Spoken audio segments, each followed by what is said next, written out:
Good evening to all of you. Welcome to make my exam an official YouTube channel of IBT। तो दोस्तों, मैं कुमार संभव आप सभी के समक्ष हर सोमवार शाम को 4 बजे मौजूद होता हूँ इंडियन पॉलिटी के किसी एक टॉपिक को लेकर। तो आज हम उसी सिलसिले में जुड़े हैं आपके साथ। किस टॉपिक को लेकर? तो इंडियन पॉलिटी के बहुत ही important topic president and vice president का टॉपिक लेकर। तो ये बहुत ही इंपॉर्टेंट टॉपिक है, प्रेसिडेंट एंड वाइस प्रेसिडेंट का टॉपिक। तो हमारे साथ जल्द से जल्द जुड़ जाइए और चलते हैं आप सभी के समक्ष इस टॉपिक को लेकर, जो बहुत ही इंटरेस्टिंग टॉपिक है। ये एक लेंथी टॉपिक है, प्रेसिडेंट एंड वाइस प्रेसिडेंट। तो आज का ये लाइव लेक्चर जूम, यूट्यूब और फेसबुक के ऊपर लाइव है।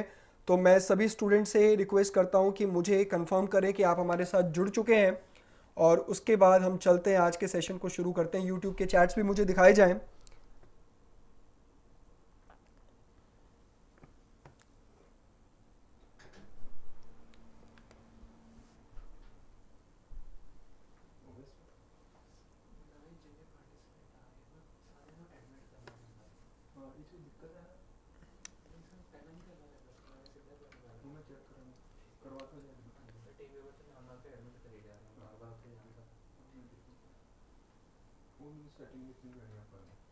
तो चलते हैं आज के क्लास को स्टार्ट करते हैं। प्लीज़ जूम के स्टूडेंट्स को अनम्यूट कर दें।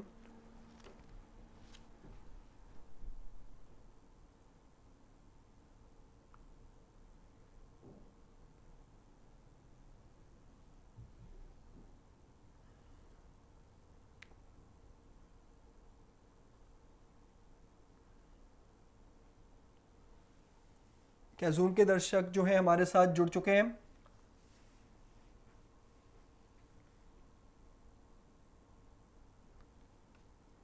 Hello to all of you. YouTube के दर्शक मुझे दिख पा रहे हैं? तो चलते हैं आज के क्लास को समय ज़ाया किए बगैर हम आज के क्लास को स्टार्ट करते हैं। प्रेसिडेंट एंड वाइस प्रेसिडेंट का ये लेक्चर वेरी इंपॉर्टेंट लेक्चर। तो हम चलते हैं इस लेक्चर को स्टार्ट करते हैं। तो सबसे पहले हम बात करेंगे पार्ट 5 की। तो आज ये जो टॉपिक है जो आप देख पा रहे हैं, ये पार्ट 5 कॉन्स्टिट्यूशन का पार्ट 5, जिसको हम क्या बोलते हैं, द यूनियन। चैप्टर का नाम है यूनियन, और यूनियन के अंदर हम आर्टिकल्स कवर करते हैं, आर्टिकल 52 टू 151। आर्टिकल 52 टू 151, जिसमें से इसका पहला चैप्टर जो है पार्ट 5 का फर्स्ट चैप्टर जो है वो है एग्जीक्यूटिव, यूनियन एग्जीक्यूटिव, जो है आर्टिकल 52 टू 78। देन उसके बाद आता है पार्लियामेंट, यूनियन पार्लियामेंट, जो हमारा नेक्स्ट टॉपिक होगा अगले हफ्ते, जिसमें हम लोकसभा राज्यसभा की डिटेल में बात करेंगे। ये होगा 79 आर्टिकल से 122। फिर उसके बाद legislative power of president, legislative power of president जो हम बात करेंगे आर्टिकल 123 में।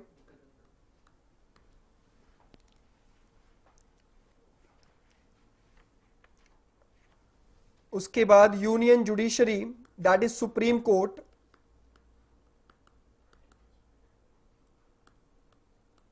Article 124 to 147। और लास्ट टॉपिक कैग के बारे में यूनियन के अंदर आता है, दैट इज आर्टिकल 148 टू 151। तो इस तरीके से part 5 of Indian polity, Indian constitution covers article 152 to 151। Article 52 से लेकर 151 आर्टिकल तक कवर करता है पार्ट 5, दैट इज यूनियन। अब यूनियन के अंदर कौन कौन से चैप्टर्स इंक्लूडेड हैं? तो यूनियन के अंदर, केंद्र के अंदर कौन कौन से चैप्टर इंक्लूडेड हैं? सबसे पहले यूनियन एग्जीक्यूटिव आता है। अब यूनियन एग्जीक्यूटिव के अंदर president, vice president, PM, council of ministers, attorney general of India, ये सारे टॉपिक्स आते हैं। लेकिन आज हम बात करेंगे प्रेसिडेंट एंड वाइस प्रेसिडेंट की। तो ये जो प्रेसिडेंट और वाइस प्रेसिडेंट का चैप्टर है, ये प्रेसिडेंट और वाइस प्रेसिडेंट का चैप्टर किस चैप्टर से रिलेटेड है? तो मेन चैप्टर है पार्ट 5 दैट इज यूनियन। और यूनियन के किस चैप्टर से इंक्लूडेड है ये? एग्जीक्यूटिव। यूनियन एग्जीक्यूटिव के अंदर हम राष्ट्रपति और उपराष्ट्रपति की बात करते हैं। और union chapter consist of article 52 to 151। तो उसके अंदर कौन कौन से डिफरेंट चैप्टर्स हैं? Executive, parliament, legislative power of president, then union judiciary that is supreme court, and last में CAG, controller and auditor general. तो जैसे जैसे ये हमारे लेक्चर्स आगे बढ़ते रहेंगे, हर सप्ताह की तरह, हर वीक की तरह हम इन सभी टॉपिक्स के बारे में जानते जाएंगे, रूबरू होंगे। लेकिन आज हम पार्ट 5 यूनियन का टॉपिक है, इंडियन पॉलिटी का टॉपिक है, जिसमें हम सबसे पहले टॉपिक की बात कर रहे हैं एग्जीक्यूटिव की। और एग्जीक्यूटिव में सबसे इंपॉर्टेंट टॉपिक जो है हम उसकी बात कर रहे हैं आज, और that topic is president and vice president की। तो मैं आपके चैट्स की तरफ आ रहा हूं और मैं देखता हूं कि आपको कोई प्रॉब्लम है या नहीं है।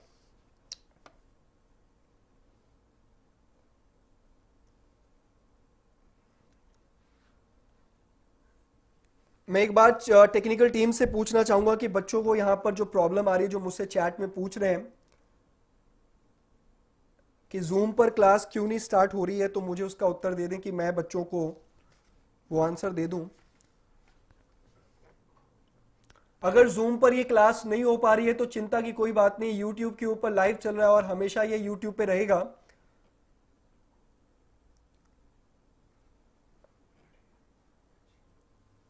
तो अभी हमें टेक्निकल टीम के द्वारा ये सूचना मिली है कि जूम पर जो है आपकी क्लास दोबारा से स्टार्ट हो चुकी है।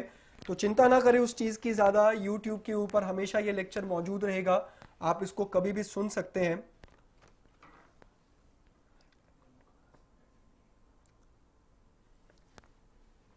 वॉइस की प्रॉब्लम कोई नहीं आ रही है इधर से, यहाँ से सब कुछ ठीक चल रहा है। वो आपका नेट का इशू हो सकता है, आप प्लीज़ उसे एक बार चेक कर लें।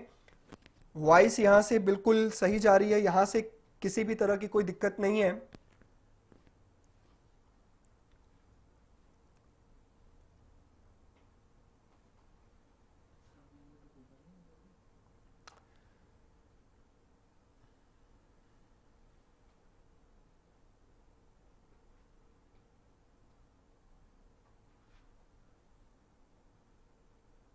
तो चलते हैं हम अपने टॉपिक की तरफ।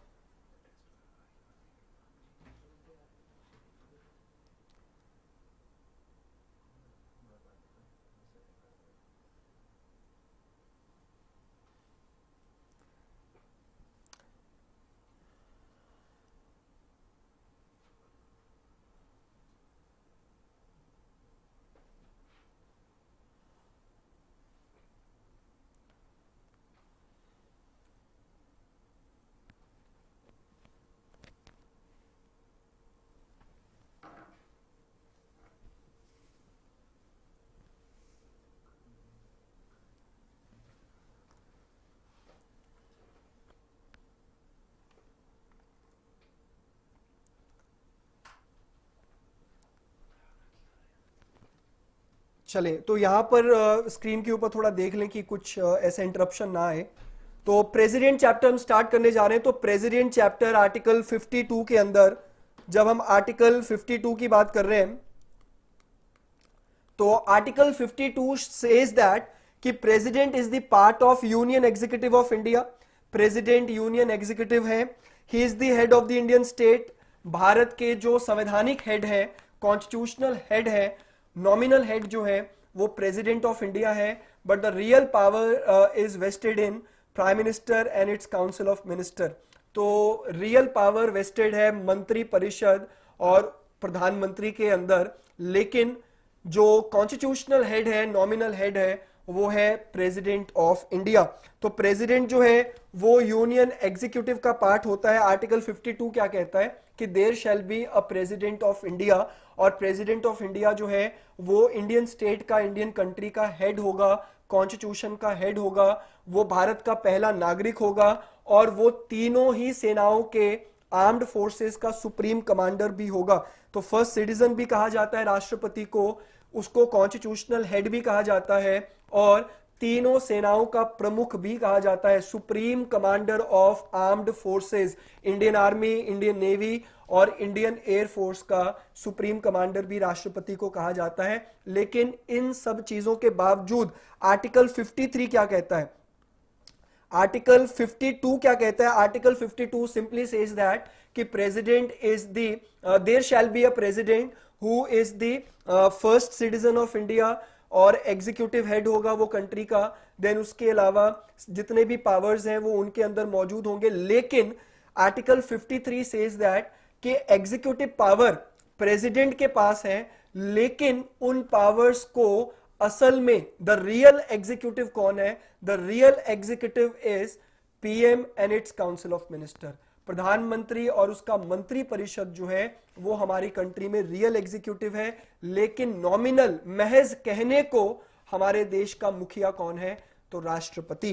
तो राष्ट्रपति बहुत ही इंपॉर्टेंट टॉपिक। तस्वीर में आप देख पा रहे हैं हमारे current president of India Ramnath Kovind ji, जो भारत के 14वें राष्ट्रपति हैं। और उनको शपथ कौन दिलवा रहे हैं? तो राष्ट्रपति को ओथ कौन दिलवाता है? सुप्रीम कोर्ट का chief justice of India. Supreme court का जो सबसे सीनियर जज होता है उसे हम क्या बोलते हैं? Chief justice of India. तो शपथ दिलवाने का काम यहां पर कौन कर रहे हैं? तो तत्कालीन उस समय के जब रामनाथ कोविंद जी राष्ट्रपति बने थे तो उस समय भारत के मुख्य न्यायाधीश कौन थे? चीफ जस्टिस ऑफ इंडिया कौन थे? जस्टिस जगदीश सिंह खेहर। तो वो उनको शपथ दिलवा रहे हैं जो आप तस्वीर में देख पा रहे हो। तो आर्टिकल 52 सिंपली सेज दैट कि there shall be a president of India, जो भारत का पहला नागरिक होगा, भारत का एग्जीक्यूटिव हेड होगा, इंडिया का नॉमिनल हेड होगा। आर्टिकल 53 क्या कहता है? आर्टिकल 53 कहता है कि एग्जीक्यूटिव हेड और एग्जीक्यूटिव पावर प्रेसिडेंट के पास जरूर है, लेकिन रियल पावर, रियल शक्तियां वो किसके पास मौजूद है? प्रधानमंत्री और उसके मंत्री परिषद में। तो हम आगे चलते हैं आपके चैट्स को लेते हुए। चलिए, तो नेक्स्ट चलते हैं हम आपके चैट्स को देखते हुए। तो वही मैंने फिर से रिपीट कर दिया आप सभी के सामने, article 52 and 53। Next, the president of India is elected by an electoral college consisting of. तो next topic is election of the president. तो इलेक्शन ऑफ द प्रेसिडेंट किस आर्टिकल में मौजूद है? Article 54 and 55। आर्टिकल 54 एंड 55 में मौजूद है किसके बारे में? तो इलेक्शन ऑफ द प्रेसिडेंट। तो देखिए, प्रेसिडेंट का इलेक्शन जो है वो इनडायरेक्टली होता है, मतलब उसमें भारत के नागरिक डायरेक्टली पार्टिसिपेट नहीं करते। जैसे लोकसभा का चुनाव जो होता है, लोकसभा के चुनाव में भारत के सिटीजन, भारत के नागरिक डायरेक्टली पार्टिसिपेट करते हैं। जिनकी उम्र 18 साल या 18 साल से ऊपर होती है वो डायरेक्टली पार्टिसिपेट करते हैं। किस इलेक्शन में? लोकसभा के इलेक्शन में, या वो विधानसभा का इलेक्शन हो, उसमें पंचायती राज का इलेक्शन हो, या फिर म्यूनिसिपैलिटी का इलेक्शन हो। इन इलेक्शंस में हम डायरेक्टली पार्टिसिपेट करते हैं। लेकिन प्रेसिडेंट का इलेक्शन हो, वाइस प्रेसिडेंट का इलेक्शन हो, इसमें हम डायरेक्टली पार्टिसिपेट नहीं करते हैं। तो यहां पर आर्टिकल 54 एंड 55 जो है इलेक्शन ऑफ प्रेसिडेंट की बात करता है, राष्ट्रपति के चुनाव की बात करता है। तो इलेक्टेड मेंबर्स ऑफ इसके क्या है? The president of India is elected by an electoral college consisting of.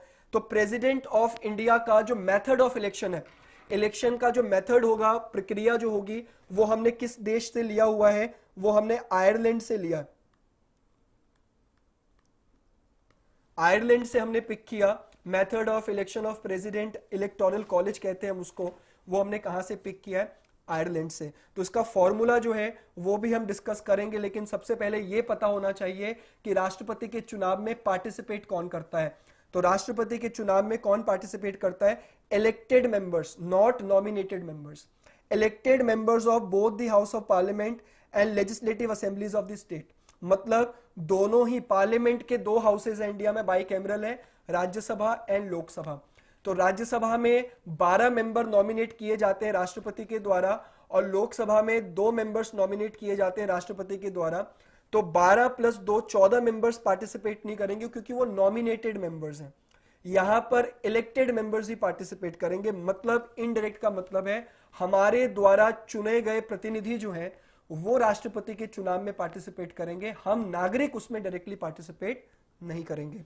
तो elected members of both the houses of parliament, तो दोनों ही लोकसभा और राज्यसभा दोनों हाउस के इलेक्टेड मेंबर्स इसमें पार्टिसिपेट करेंगे और सभी राज्यों की विधानसभा के एमएलएस पार्टिसिपेट करेंगे। मतलब लोकसभा राज्यसभा के एमपीज पार्टिसिपेट कर रहे हैं इसमें, member of parliament MPs participate कर रहे हैं, और स्टेट के MLAs member of legislative assemblies MLAs participate कर रहे हैं। तो elected members of national capital territory of Delhi और यूनियन टेरिटरी ऑफ पुडुचेरी, और इसके अलावा हम इसमें लिख सकते हैं J&K, Jammu and Kashmir. Jammu and Kashmir जो है पहले राज्य हुआ करता था, लेकिन अब उसको हमने केंद्र शासित प्रदेश बना दिया है, लेकिन यूटी बनाने के साथ साथ ही हमने उसको विधानसभा भी दिया है। तो J&K की विधानसभा, दिल्ली की विधानसभा और यूनियन टेरिटरी पुडुचेरी की विधानसभा जो है वो इसमें पार्टिसिपेट करेगी। तो पुडुचेरी की विधानसभा, J&K की विधानसभा और दिल्ली के विधानसभा के जो एमएलए हैं इलेक्टेड, वो भी पार्टिसिपेट करेंगे राष्ट्रपति के चुनाव में। और इसके चुनाव को क्या कहा जाता है, राष्ट्रपति के चुनाव को क्या कहा जाता है? Proportional representation, proportional representation bye means of single transferable vote, proportional representation bye means of single transferable vote. तो सबसे पहले तो मैं आप सभी से यह पूछना चाहूंगा कि क्या आपको अभी यहां तक समझ में आया कि इलेक्शन ऑफ द प्रेसिडेंट जो है उसमें कौन कौन पार्टिसिपेट करेंगे? फिर मैं आपको फॉर्मूला की तरफ ले चलता हूं कि किस तरीके से एक एमपी और एमएलए के वोट को काउंट किया जाता है। जैसे हम वोट जब डालते हैं लोकसभा के चुनाव में, तो हमारा एक वोट एक काउंट ही माना जाता है। मतलब मेरा एक वोट किसके बराबर होगा? एक के बराबर होगा, 1 इज इक्वल टू 1। लेकिन यहां पर एमपी और एमएलए का जो वोट होगा वो एक नहीं माना जाएगा। मतलब एक एमपी, आप अपने एरिया के किसी एमपी का नाम ले लो, अगर वो राष्ट्रपति के चुनाव में वोट दे रहे हैं, या आपके एरिया का जो एमएलए है वो अगर राष्ट्रपति के चुनाव में वोट दे रहा है, तो उसका एक वोट एक नहीं माना जाएगा। उसका फॉर्मूला है, उसके बारे में बात करेंगे, लेकिन पहले कंफर्म कर लें कि ये समझ में आ गया। बिल्कुल बिल्कुल, J&K पहले भी था, अब वो स्टेट में था पहले। तो J&K की विधानसभा पहले स्टेट में थी, अब J&K की विधानसभा को यूटी में गिना जाएगा, यूनियन टेरिटरी में।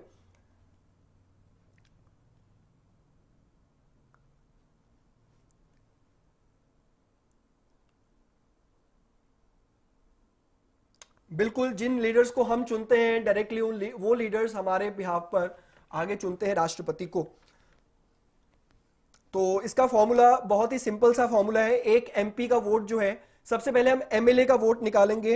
एक एमएलए का वोट कैसे निकाला जाएगा? मैं टेक्निकल टीम से रिक्वेस्ट करूंगा कि बार बार ये जो पॉपअप हो रहा है स्क्रीन के ऊपर, प्लीज इसे इग्नोर करें जल्द से जल्द। तो vote of N MLA, vote of N MLA, तो एमएलए का जो एक वोट है वो कैसे काउंट किया जाएगा?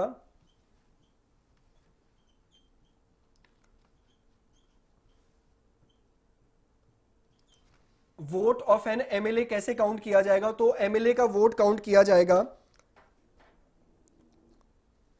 पॉपुलेशन ऑफ द स्टेट, जिस स्टेट का वो एमएलए है, population of the state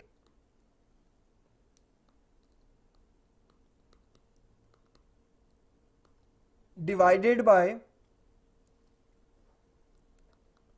total number of seats of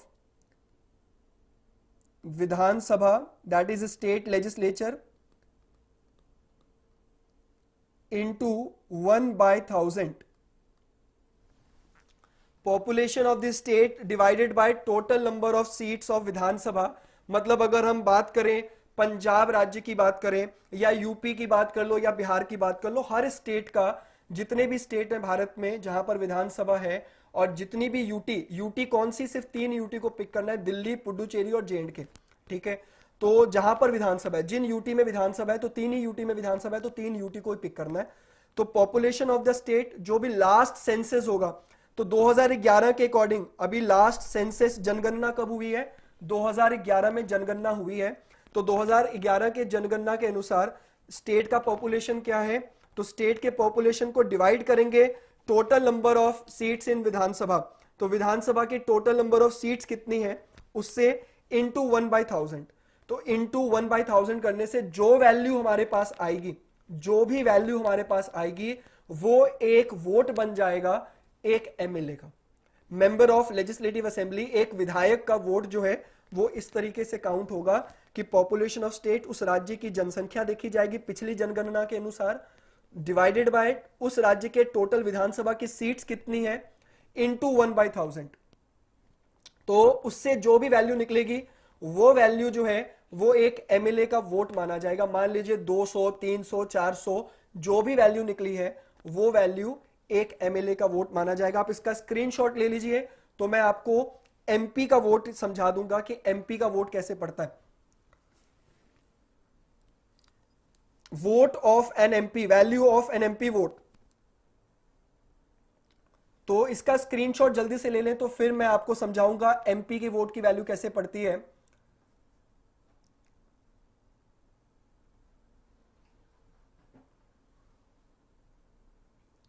तो चलते हैं एमपी के वोट की तरफ।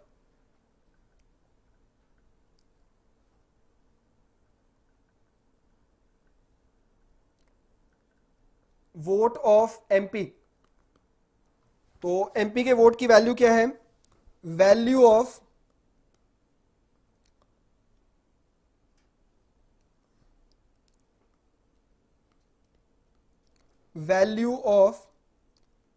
Total votes of MLA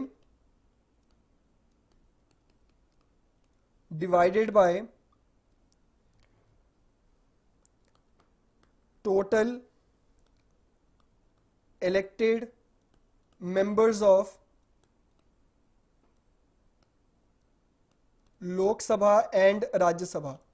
LS का मतलब है यहां पे लोकसभा एंड आरएस का मतलब है यहां पे राज्यसभा। तो value of total votes of MLA, तो जितने भी राज्य का यूपी में एक एमएलए का वोट कितना आया, मान लीजिए 200 आया, ठीक है। पंजाब में एक एमएलए का वोट कितना है, 150 आया। ऐसे ही सभी राज्यों के एमएलए का एक वोट कितना का होगा, कितना काउंट करेगा, उन सभी को काउंट कर देना। Value of all votes by MLA, तो उन सभी को काउंट करके डिवाइड कर देना है हमने किससे, तो हमने डिवाइड कर देना है total elected members of Lok Sabha and Rajya Sabha.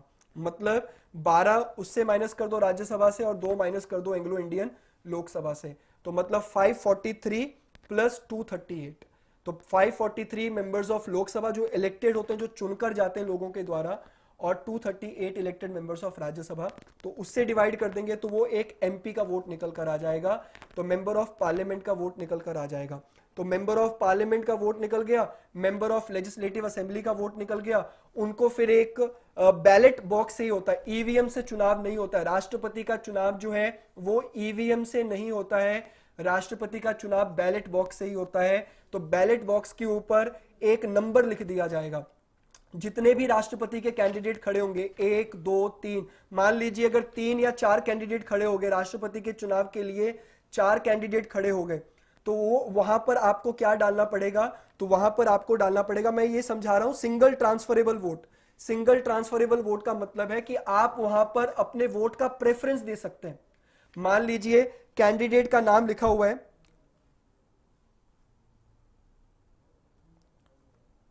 मान लीजिए कैंडिडेट का नाम लिखा हुआ है और कैंडिडेट का नाम इस तरीके से है, प्रेफरेंस। फर्स्ट कैंडिडेट का नाम है राम,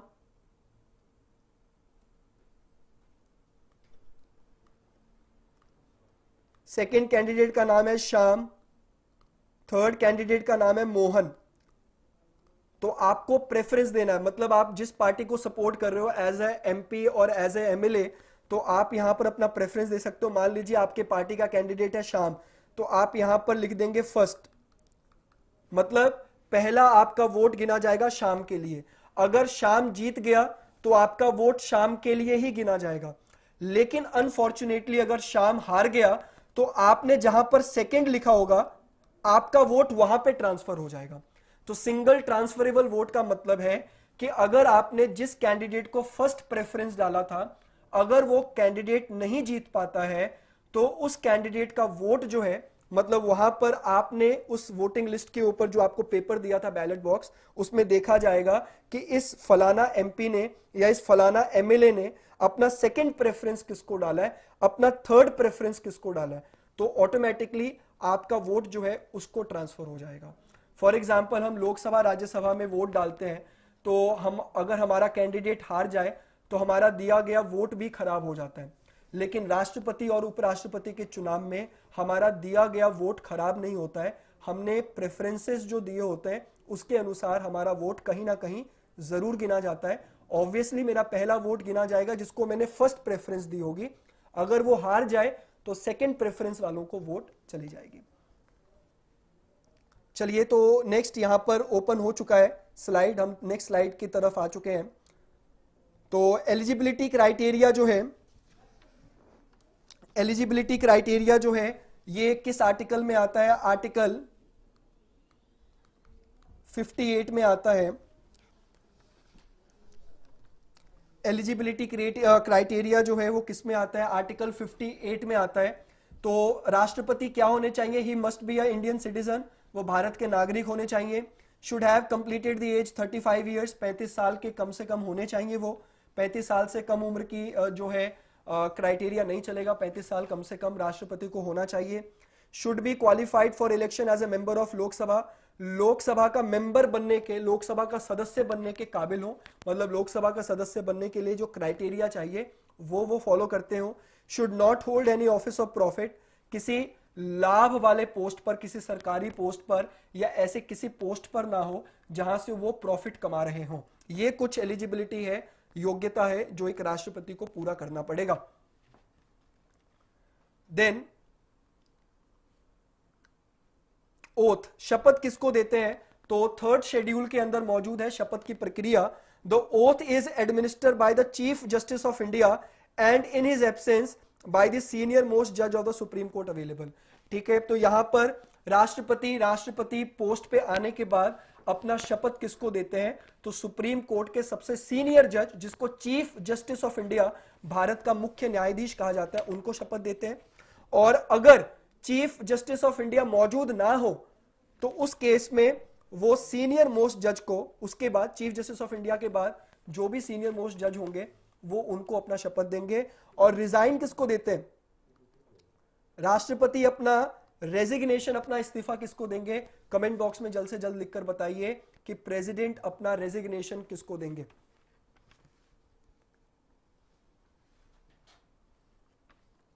नहीं, पीएम को नहीं देंगे, प्राइम मिनिस्टर को नहीं देंगे। विधान परिषद का मेंबर पार्टिसिपेट नहीं करता है, सिर्फ विधानसभा, याद रखिएगा।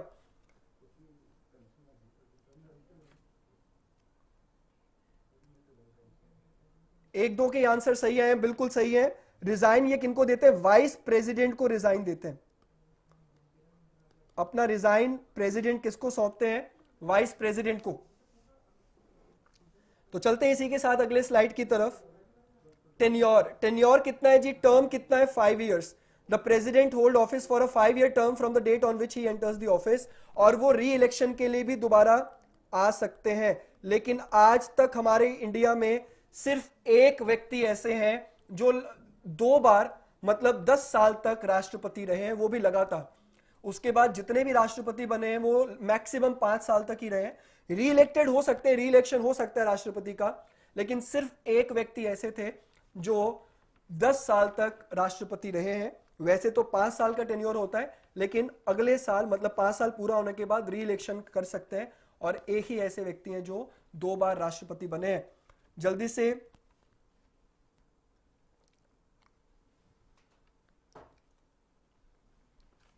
इसका आंसर दीजिएगा, और answer is none other than Rajendra Prasad, जो भारत के पहले राष्ट्रपति थे। राजेंद्र प्रसाद, भारत के फर्स्ट प्रेसिडेंट राजेंद्र प्रसाद, वो लगातार 10 सालों के लिए भारत के प्रेसिडेंट बने थे, 10 ईयर्स के लिए, 5 साल, फिर 5 साल के लिए दोबारा से री इलेक्ट हुए थे राजेंद्र प्रसाद। देन रेजिग्नेशन, तो president can resign at any time by addressing the resignation letter to the vice president of India, ये हमने डन कर दिया हुआ है। तो राष्ट्रपति अपना इस्तीफा किसको सौंप सकते हैं, वाइस प्रेसिडेंट ऑफ इंडिया को। देन नेक्स्ट स्लाइड की तरफ, powers and functions of the president. तो राष्ट्रपति के जो पावर्स होते हैं वो बहुत ही इंपॉर्टेंट है, जिसको अभी हम डिस्कस करेंगे। तो सबसे पहला पावर होता है राष्ट्रपति का एग्जीक्यूटिव पावर। तो एग्जीक्यूटिव पावर देखिए, जितने भी शक्तियों का इस्तेमाल जो किया जाता है वो राष्ट्रपति के नाम पर ही किया जाता है, लेकिन असल में हम सभी को पता है कि राष्ट्रपति एक रबर स्टैंप होते हैं। असल में उन शक्तियों का प्रयोग कौन कर रहे होते हैं? पीएम एंड उनका काउंसिल ऑफ मिनिस्टर, मंत्री परिषद और उनके प्रधानमंत्री जो है वो असल में शक्तियों का उपयोग कर रहे होते हैं, लेकिन उन सभी शक्तियों का उपयोग राष्ट्रपति के नाम पर ही किया जाएगा। तो सबसे पहला पावर है एग्जीक्यूटिव पावर। तो एग्जीक्यूटिव पावर में क्या क्या चीजें हैं, तो बहुत ही शॉर्ट पॉइंट्स में मैंने आपको समझा रखा है यहां पे। तो all executive powers of the union are vested in him. तो केंद्र सरकार की जितनी भी एग्जीक्यूटिव पावर है, कार्यपालिका की जितनी भी शक्तियां हैं, वो सभी की सभी निहित है, वेस्टेड है राष्ट्रपति में। President appoints the prime minister and other ministers and they hold office during his pleasure. मतलब कहा जाता है कि प्रधानमंत्री का जो चुनाव है, प्रधानमंत्री का चुनाव कौन करते हैं? प्रधानमंत्री का चुनाव डायरेक्टली थोड़ी होता है, पीएम भी एक एमपी होते हैं। लोकसभा के चुनाव में जैसे हम भी, हमारे करंट प्राइम मिनिस्टर है नरेंद्र मोदी जी, तो नरेंद्र मोदी जी भी एक एमपी है, मेंबर ऑफ पार्लियामेंट है। तो मेंबर ऑफ पार्लियामेंट होने के नाते बाद में बीजेपी पार्टी ने, उनसे पूछा गया होगा कि आप अपना प्रधानमंत्री किसको चुनते हैं, तो बीजेपी पार्टी ने नाम सजेस्ट किया कि हम नरेंद्र मोदी को अपना नेता चुनते हैं। और वो नाम सजेस्ट करने के बाद राष्ट्रपति के पास वो नाम भेजते हैं और राष्ट्रपति फिर अपॉइंट करते हैं प्राइम मिनिस्टर और अदर मिनिस्टर्स को। इतने सारे एमपी जीत कर जाते हैं, लेकिन मिनिस्टर, मंत्री कुछ बनते हैं। तो ये सारा जो मंत्रियों की लिस्ट और प्रधानमंत्री किसको बनाया जाएगा, ये राष्ट्रपति को सौंपा जाता है और राष्ट्रपति जो है अंतिम हस्ताक्षर करके उसकी अपॉइंटमेंट करता है। Then he also appoint governor of state. राज्यों के राज्यपाल को कौन अपॉइंट करता है? राष्ट्रपति। Attorney general of India, Bharat का पहला लीगल ऑफिसर कहा जाता है, गवर्नमेंट ऑफ इंडिया का लीगल एडवाइजर कहा जाता है अटॉर्नी जनरल ऑफ इंडिया को। अटॉर्नी जनरल ऑफ इंडिया को कौन अपॉइंट करता है? राष्ट्रपति। Controller and auditor general, controller and auditor general जो है वो कौन होते हैं? तो भारत सरकार के या राज्य सरकार के जितने भी इनकम और एक्सपेंडिचर, जितनी भी आमदनी और खर्चा है, उसका लेखा जोखा, मतलब भारत सरकार का चार्टर्ड अकाउंटेंट है कंट्रोलर एंड ऑडिटर जनरल। ये एक संवैधानिक पोस्ट होता है जिसको कौन अपॉइंट करता है? राष्ट्रपति। Then chief election commissioner and other election commissioner, मुख्य निर्वाचन आयुक्त और चुनाव आयुक्त, इलेक्शन कमिश्नर्स और चीफ इलेक्शन कमिश्नर्स को कौन अपॉइंट करता है? राष्ट्रपति। Chairman and members of UPSC, union public service commission, संघ लोक सेवा आयोग के अध्यक्ष और अदर सदस्य जो है, अन्य सदस्य जो है, कौन अपॉइंट करते हैं? राष्ट्रपति।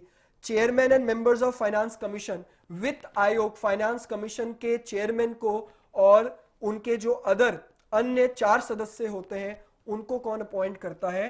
राष्ट्रपति। तो ये सभी पावर्स जो है ये किस में आ जाती है? राष्ट्रपति के एग्जीक्यूटिव पावर के अंदर। Then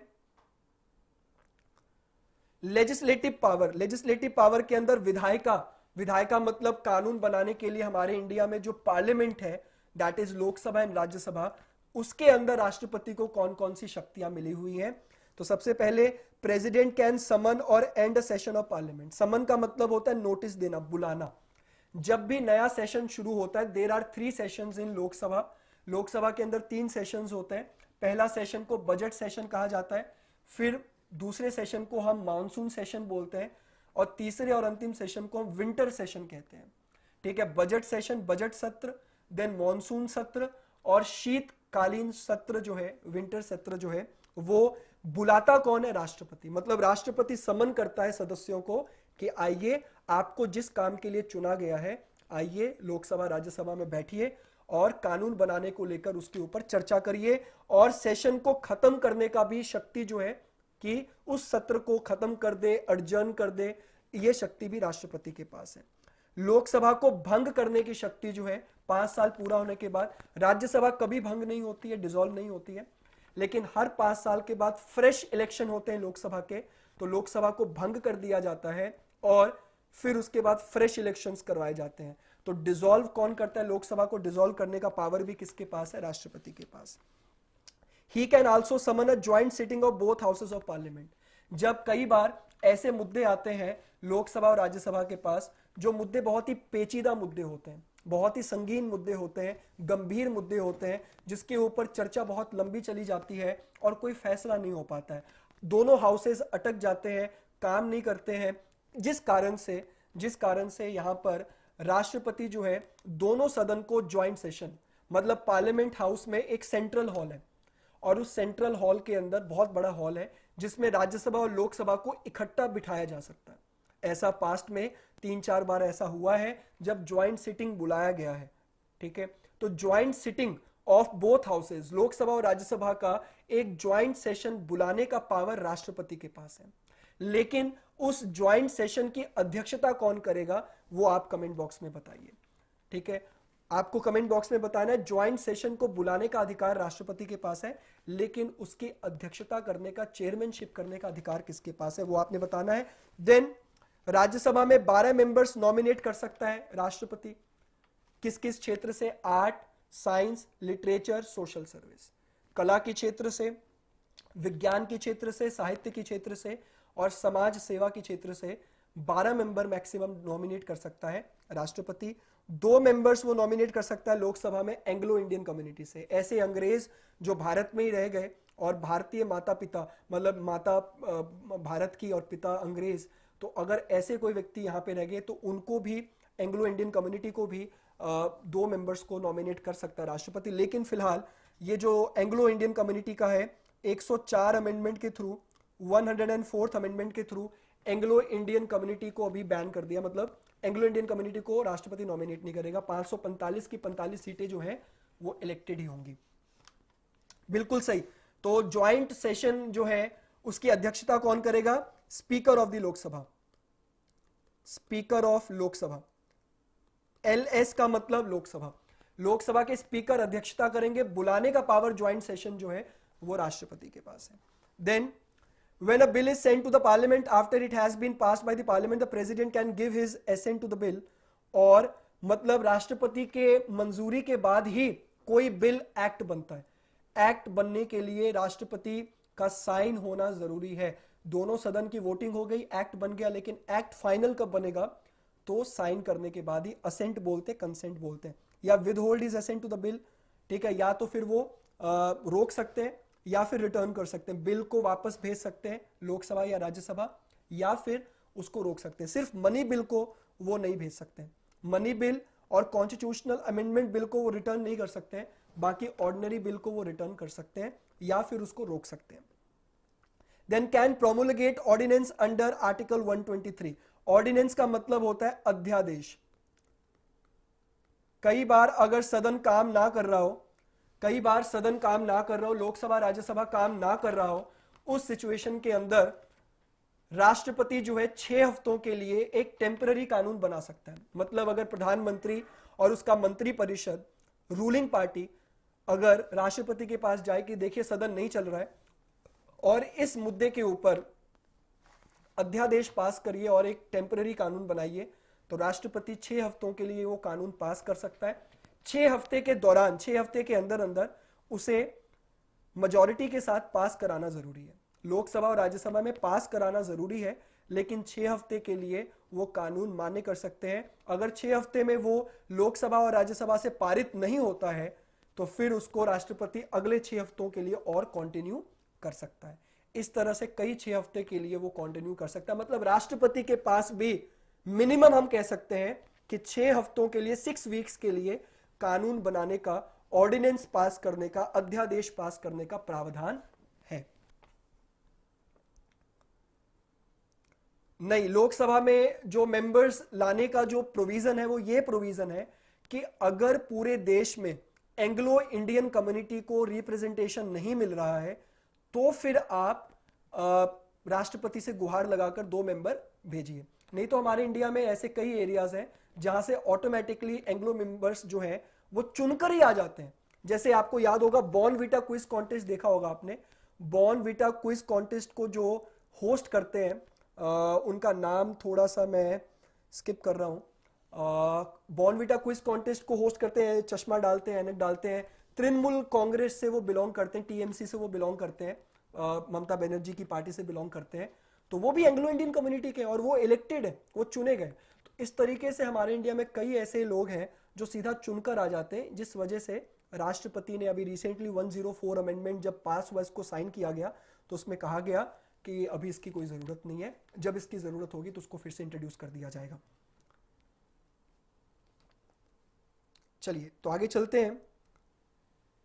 emergency powers. Emergency power आपको पता है कि हमारे इंडिया में 3 तरह की इमरजेंसी लग सकती है। National emergency article 352, state emergency article 356 और फाइनेंशियल इमरजेंसी आर्टिकल 360। तो फाइनेंशियल इमरजेंसी आज तक हमारे देश में नहीं लगी, जो आर्टिकल 360 में आती है। स्टेट इमरजेंसी 356 और नेशनल इमरजेंसी, तो नेशनल इमरजेंसी 352 में।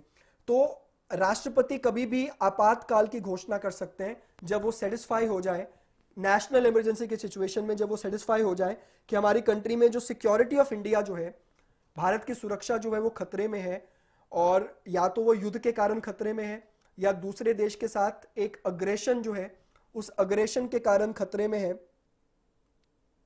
उस अग्रेशन के कारण खतरे में है। मतलब जैसे इंडिया चाइना के बीच में अभी बहुत टेंशन है, तो वो अग्रेशन हो सकता है। अगर वो अग्रेशन बहुत ही हाई लेवल पे चला गया, वॉर नहीं हुआ, तो उस सिचुएशन में लग सकता है। या इंटरनल रेबेलियन, हमारे भारत के ही लोग अगर भारत सरकार के खिलाफ खड़े हो जाए हथियार लेकर, आर्म्ड रेबेलियन हथियारों के साथ, तो उस सिचुएशन में अगर राष्ट्रपति सेटिस्फाई हो जाए तो वो इमरजेंसी प्रोमुलगेट कर सकता है, इमरजेंसी लगा सकता है। चलिए बहुत ही खूब, यहां पर इमरजेंसी पावर समझ में आ गया होगा कि राष्ट्रपति किसके ऊपर डिपेंडेंट है, काउंसिल ऑफ मिनिस्टर और कैबिनेट के ऊपर, प्राइम मिनिस्टर और उसके कैबिनेट के ऊपर, और वो उसकी सिफारिश देखेगा कि हाँ अगर लगता है कि इमरजेंसी लगाने का समय आ गया और ऐसा कोई खतरा है तो वो इमरजेंसी प्रोमुलगेट कर सकता है। Then financial power. A money bill can be introduce in the parliament only with the president's recommendation. Money bill एक बहुत ही इंपॉर्टेंट टॉपिक है जो आर्टिकल 110 के अंदर आता है, आर्टिकल 110 के अंदर आता है, जिसको हम नेक्स्ट टॉपिक जो होगा हमारा पार्लियामेंट, लोकसभा और राज्यसभा का टॉपिक, उसमें हम जरूर करेंगे। तो मनी बिल जो है वो पार्लियामेंट में राष्ट्रपति के सुझाव के बाद, राष्ट्रपति के रिकमेंडेशन के बाद ही इंट्रोड्यूस किया जा सकता है। He causes the annual financial statement. Annual financial statement जिसको हम क्या बोलते हैं, यूनियन बजट बोलते हैं। यूनियन बजट भी किसके रिकमेंडेशन पे पार्लियामेंट में लेड किया जाता है, राष्ट्रपति के कहने पे। और एनुअल फाइनेंशियल स्टेटमेंट जिसको कॉमनली फेमस हम क्या बोलते हैं, बजट। तो बजट कौन से आर्टिकल में मौजूद है, article 112। Then he constitutes finance commission after every 5 years. हर 5 साल के बाद फाइनेंस कमीशन। तो फाइनेंस कमीशन कौन से आर्टिकल में मौजूद है, तो आर्टिकल 280। आर्टिकल 280 के अंदर फाइनेंस कमीशन वित्त आयोग मौजूद है। हर 5 साल के बाद कौन स्टैब्लिश करता है, तो राष्ट्रपति स्टैब्लिश करता है इसको। तो ये सारी चीजें जो हैं ये राष्ट्रपति के फाइनेंशियल पावर में आ जाती हैं। Then military power. He is the supreme commander of the 3 forces of India. In this capacity he appoints the chief of army, navy and air force. तो तीनों सेनाओं का प्रमुख जो है, सुप्रीम कमांडर जो है, सुप्रीम लीडर जो है, वो राष्ट्रपति माना जाता है। और इसी कैपेसिटी में वो तीनों सेनाओं के प्रमुख की नियुक्ति भी करता है, अपॉइंटमेंट भी करता है। जुडिशियल पावर में the president appoints the chief justice and other जजेस। जुडिशियल पावर के अंदर राष्ट्रपति भारत के मुख्य न्यायाधीश को अपॉइंट करता है और अदर जजेस को अपॉइंट करता है। देन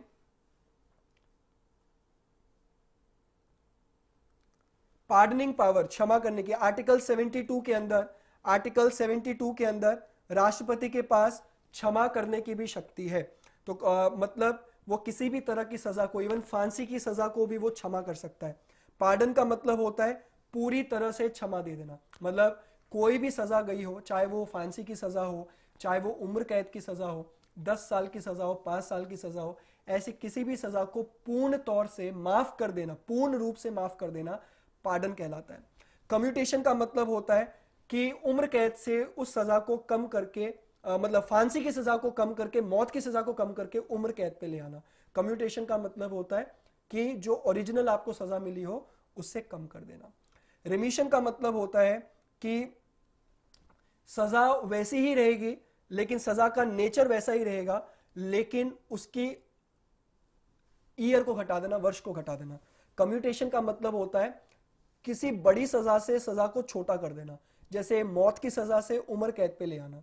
रिमिशन का मतलब है कि सजा का टाइप वही रहेगा लेकिन उसमें 1-2 साल की कमी कर दी जाएगी। मतलब अगर आपको 5 साल की सजा मिली है किसी आरोप के लिए तो उसमें से 1-2 साल कम कर दिए जाए तो वो रिमिशन कहलाएगा।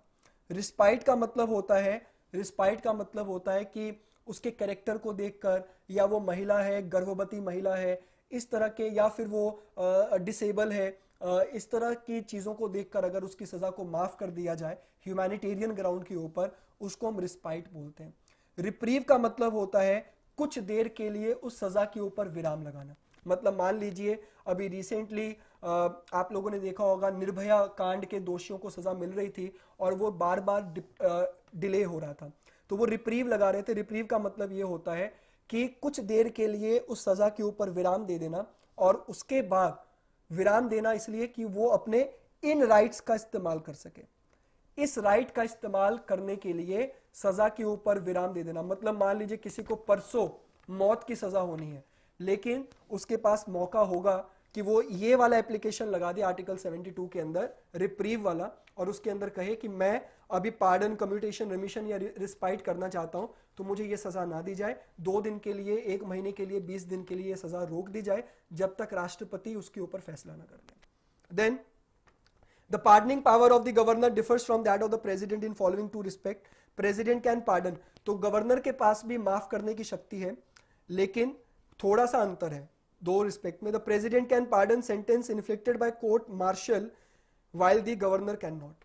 कोर्ट मार्शल की सजा को भी राष्ट्रपति माफ कर सकता है, राज्यपाल कोर्ट मार्शल आर्मी के द्वारा दी गई सजा को माफ नहीं कर सकता है गवर्नर, बट राष्ट्रपति कर सकता है। The president can pardon death sentence while governor can not. President जो है वो मौत की सजा को माफ कर सकते हैं, पूर्णतः माफ कर सकते हैं कि क्षमा कर दिया, अब मौत भी नहीं होगी, उम्र कैद भी नहीं होगी, पार्डन कर दिया। लेकिन गवर्नर जो है वो मौत की सजा को पूर्णतः माफ नहीं कर सकते। ठीक है, गवर्नर के पास मौत की सजा को माफ करने का प्रावधान नहीं है। ठीक है, then veto power of the president. राष्ट्रपति के पास वीटो पावर, वीटो का मतलब होता है नेगेटिव वोट, किसी के अगेंस्ट में वोट देना, किसी चीज के, मतलब किसी चीज को रोकने के लिए वोट देना।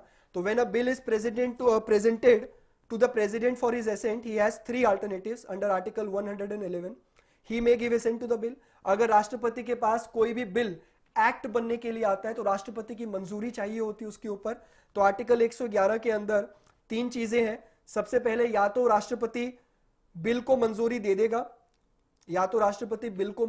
देगा, या फिर वो रोक लेगा, बिल को मंजूरी नहीं देगा, रोक लेगा, विद होल्ड कर लेगा अपने पास, या फिर वो उसे वापस भेज देगा। मनी बिल को वो वापस नहीं भेज सकता है। वापस भेजने का मतलब होता है रिकंसिडरेशन करने के लिए कि आप दोबारा से इसमें चीजों को देखिए। ऐसा कमी होता है, राष्ट्रपति पपेट होता है रूलिंग पार्टी का, तो वो कमी ऐसा करता है, लेकिन फिर भी प्रावधान है कि राष्ट्रपति बिल को वापस भेज सकता है। मनी बिल को वो वापस नहीं भेज सकता है, लेकिन बाकी के बिल को वो वापस भेज सकता है, या वो बिल को रोक सकता है, या वो बिल को मंजूरी दे सकता है। यही 3 केसेस हो सकते हैं। तो एब्सोल्यूट वीटो का मतलब है that is withholding of assent to the bill passed by the legislature. तो विधानसभा के द्वारा, लोकसभा के द्वारा, राज्यसभा के द्वारा पास किए गए बिल को रोक लेना एब्सोल्यूट वीटो कहलाता है। पूर्णतः रोक लेना कि मैं अभी इसके ऊपर साइन भी नहीं कर रहा हूं, ना मैं तुम्हें रिटर्न कर रहा हूं, उसे एब्सोल्यूट वीटो कहते हैं।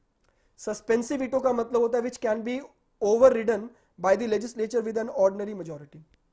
सस्पेंसिव वीटो का मतलब होता है कुछ देर के लिए सस्पेंड करना, निलंबन करना, लेकिन मेजॉरिटी में आने के बाद जो है पार्लियामेंट दबाव बना सकता है राष्ट्रपति के ऊपर कि मेजॉरिटी जो है वो इस बिल के पक्ष में है और आपको इसके ऊपर असेंट करना पड़ेगा, मंजूरी देनी पड़ेगी। तो कुछ देर के लिए विराम लगा सकता है उस बिल के ऊपर, उसको हम बोलते हैं सस्पेंसिव वीटो। पॉकेट वीटो का मतलब होता है that is taking no action on the bill passed by the legislature. Pocket veto का मतलब पॉकेट में रख लेना, कोई एक्शन ही ना लेना, ना तो एब्सोल्यूट एक्शन लेना और ना ही सस्पेंसिव एक्शन लेना। मतलब उसको पॉकेट में रख लिया और भूल गए, मतलब ऐसा इसलिए किया जाता है कि राष्ट्रपति विवादों में नहीं फंसना चाहते हैं और वो वेट करते हैं अपने कार्यकाल के खत्म होने का, कि कार्यकाल खत्म हो जाए, छुटकारा मिले मुझे, और आने वाला जो राष्ट्रपति होगा, अगला राष्ट्रपति होगा, वो उसके ऊपर कदम उठा ले। मैं ऐसा नहीं करूंगा। तो पॉकेट वीटो का मतलब होता है ना तो एब्सोल्यूट वीटो का इस्तेमाल करना और ना ही सस्पेंसिव वीटो का इस्तेमाल करना, उसको फाइल में रख देना और भूल जाना उसके बाद। Then presidents impeachment. इम्पीचमेंट का मतलब आज तक तो भारत के किसी राष्ट्रपति को इम्पीच मतलब हटाया नहीं गया है, लेकिन रिमूवल ऑफ प्रेसिडेंट का क्या मतलब होता है कि कॉन्स्टिट्यूशन के अंदर प्रावधान है कि राष्ट्रपति को हटाया जा सकता है, लेकिन कौन से आर्टिकल में मौजूद है? आर्टिकल 61 के अंदर president may be impeach from his office for violation of constitution. संविधान की उल्लंघना करने को लेकर, संविधान के प्रावधानों की उल्लंघना करने को लेकर राष्ट्रपति को उनके पोस्ट से हटाया जा सकता है, जिस प्रक्रिया को हम इंग्लिश में इम्पीचमेंट कहते हैं, हिंदी में महाभियोग कहते हैं, और रिमूवल भी कहा जा सकता है, हटाया भी जा सकता है, ऐसा भी कहा जा सकता है। द इम्पीचमेंट चार्जेस में be initiated by either Lok Sabha और राज्यसभा। मतलब इम्पीचमेंट के जो चार्जेस हैं, जो आरोप हैं, वो या तो लोकसभा लगाएगा या राज्यसभा, दोनों में से कोई एक लगा दे, जायज है। And it should be signed by at least 1/4 member. तो या मान लीजिए लोकसभा लगा रहे हैं, तो लोकसभा के जितने टोटल मेंबर हैं, टोटल में से 1/4 मेंबर ने साइन किया हो। अगर राज्यसभा ने वो आरोप लगाया है तो राज्यसभा के 1/4 मेंबर ने साइन किया हो। मतलब दोनों में से कोई हाउस चार्ज आरोप लगा सकता है, लेकिन जो भी हाउस आरोप लगा रहा है उस हाउस के 1/4 मेंबर का साइन होना चाहिए। 14 day notice should be given. Notice तो मिलना चाहिए। राष्ट्रपति को 14 दिन का एक नोटिस दिया जाना चाहिए कि आपको ये, आपके ऊपर ये चार्ज लगा है, आपने इसका जवाब देना। Voting by 2/3 majority in both the house. तो राष्ट्रपति जो है उनको सुनने का मौका मिलेगा, वो सदन में आएंगे और सदन में आकर अपना पक्ष रखेंगे। 14 दिन का नोटिस मिलेगा, राष्ट्रपति सदन में आएंगे और अपना पक्ष रखेंगे, और पक्ष रखने के बाद हाउस जो है वो 2/3 मेजोरिटी से वोट करेगा। अगर राष्ट्रपति को हटाना हो तो हाउस के 2/3 सदस्य, मतलब 3 में से 2 सदस्य जो है वो राष्ट्रपति के खिलाफ वोट करेंगे, तभी राष्ट्रपति इम्पीच माने जाएंगे। If the resolution is passed in both houses with a 2/3 majority, then the president stands removed from his office from the date on which the bill is so passed. तो अगर 2/3 majority ने पास कर दिया है तो राष्ट्रपति को रिमूव माना जाएगा, इम्पीच माना जाएगा। तो इसी के साथ हम चलते हैं प्रेसिडेंट की तरफ। तो प्रेसिडेंट कौन से आर्टिकल में मौजूद है? आर्टिकल 63। आर्टिकल 63। तो वाइस प्रेसिडेंट से रिलेटेड चीजों को करते हैं। Vice president, that is article 63, declares that there shall be a vice president of India. Article 63 के अंदर वाइस प्रेसिडेंट की हम बात करते हैं, उपराष्ट्रपति की बात करते हैं। The vice president of India is the second highest constitutional office in the country. Vice president, राष्ट्रपति पहले नंबर पे आता है इन ऑर्डर ऑफ प्रेसिडेंस, हम उसको बोलते हैं यहाँ भारत का पहला नागरिक। और सेकंड नंबर पे कौन आता है? Vice president. He serves for 5-year term. वो 5 साल के लिए उनका कार्यकाल होता है। वाइस प्रेसिडेंट का कार्यकाल 5 साल का होता है।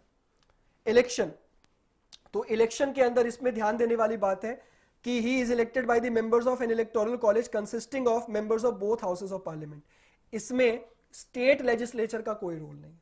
स्टेट की विधानसभा का, स्टेट लेजिस्लेचर का कोई रोल नहीं है। इसमें सिर्फ रोल है house of parliament, that is Lok Sabha and Rajya Sabha, और वो भी सभी members, elected and nominated members दोनों।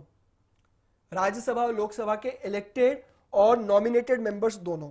The electoral college is different from electoral college of for the election of president in the following 2 respect. तो वाइस प्रेसिडेंट और president का electoral college जो है वो अलग है। कौन से 2 रिस्पेक्ट में अलग है? It consist both elected and nominated members of the parliament, in case of president only elected members. तो वाइस प्रेसिडेंट के केस में पार्लियामेंट के दोनों इलेक्टेड और नॉमिनेटेड मेंबर्स दोनों ही होंगे, लेकिन प्रेसिडेंट में सिर्फ इलेक्टेड मेंबर्स होते हैं। It does not include the members of state legislative assemblies. Vice president के इलेक्शंस में विधानसभा के विधायक एमएलएज मौजूद नहीं होते, लेकिन प्रेसिडेंट के इलेक्शन में elected members of legislative assemblies जो है वो इंक्लूडेड होते हैं। ठीक है। वाइस प्रेसिडेंट इसके अलावा